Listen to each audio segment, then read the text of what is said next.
पटना में विरोध मार्च हुआ था, उसका क्या निर्णय निकला? बोले थे कि एक हफ्ता में निर्णय आ जाएगा। अरे भाई एक सुनिए,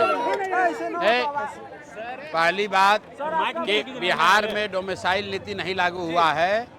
सिर्फ अगली बार जो परीक्षा TRE 4 है उसके लिए लिमिटेड किया गया है। ये लोगों को बेवकूफ़ बनाने के लिए 3 लाख शिक्षकों की बहाली हो गई, उसमें ज़्यादातर बिहार के बाहर के लोगों का हो गया। क्यों हुआ? क्योंकि 2023 में नीतीश कुमार ने डोमिसाइल नीति बदला। इसलिए बदला कि 24 में लोकसभा का इलेक्शन था, देश भर में प्रधानमंत्री बनने के लालच में बिहार के युवाओं का नौकरी छीनकर दूसरे राज्य के युवाओं को नौकरी दे दिए। अब बिहार में विधानसभा चुनाव है तो कह रहा है कि TRE 4 में डोमिसाइल का चेंज किया जाएगा। ये भी नहीं बताया गया है कि कितना % बिहार के लोग रहेंगे। अगर TRE 4 में डोमिसाइल लागू हो रहा है तो 100% सिर्फ और सिर्फ बिहार के लड़कों को ही नौकरी मिलना चाहिए। और हम लोग और दूसरी बात बिहार के युवाओं को ये समझना है कि एक जन स्वराज के खड़ा होने से, एक विकल्प आने से 400 रुपया का पेंशन बढ़ के 1100 हो गया, रसोइया का सैलरी दुगना हो गया, डोमिसाइल पर सरकार ने नीति बदल दिया। आप अंदाजा लगाइए जिस दिन जन स्वराज का सरकार बनेगा उस दिन बिहार के युवाओं का भविष्य कितना बेहतर होगा।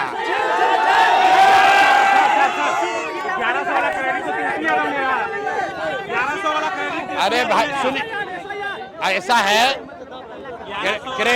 क्रेडिट कोई भी ले, बिहार का एक आदमी जानता है कि 20 बरिस से यहाँ पर बुजुर्गों को, दिव्यांगों को, विधवाओं को 400 रुपया मिल रहा था। उस 20 साल में 3 बरस तेजस्वी यादव भी सरकार में थे, 1 रुपया नहीं बढ़ाया। लेकिन जन स्वराज की जो व्यवस्था अभी बन रही है, ये जन स्वराज का डर नहीं है, लोगों का डर है। इतना डरा हुआ है नीतीश कुमार, इतने डरे हुए हैं कि अगर हम नहीं बढ़ाएंगे पेंशन तो लोग हमको हटा देगा। लेकिन अब जनता मानने वाली नहीं है, अब मानने वाला नहीं है, हटाएगा ही हटाएगा। ऐसा सुनिए, SIR के लिए सुनिए, SIR में भाजपा के कहने पर, भाजपा के साथ मिली भगत करके इलेक्शन कमीशन यहाँ से गरीब, वंचित, मुसलमान जो बाहर प्रवासी मजदूर हैं उनका नाम काटने का कोशिश कर रहा है। लेकिन किसी को डरने का जरूरत नहीं है। सुप्रीम कोर्ट ने कहा है कि अगर आपके पास आधार कार्ड है तो आपको वोट देने का अधिकार है। इलेक्शन कमीशन, किसी का नागरिकता तय करने का अधिकार इलेक्शन कमीशन के पास नहीं है। ये सुप्रीम कोर्ट का रूलिंग है, इसलिए किसी को डरने की जरूरत नहीं है। सब भाई मिलकर वोट सबको देना है। और दूसरी बात, अगर 10-20 को नाम कट भी जाएगा तो भी मैं भाजपा को ये बताना चाह रहा हूं कि जितने लोगों का नाम रह जाएगा वही तुमको हराने के लिए काफी है।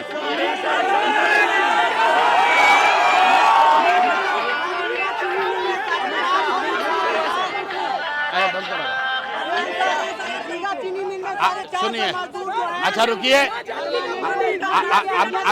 अमित शाह आ रहे,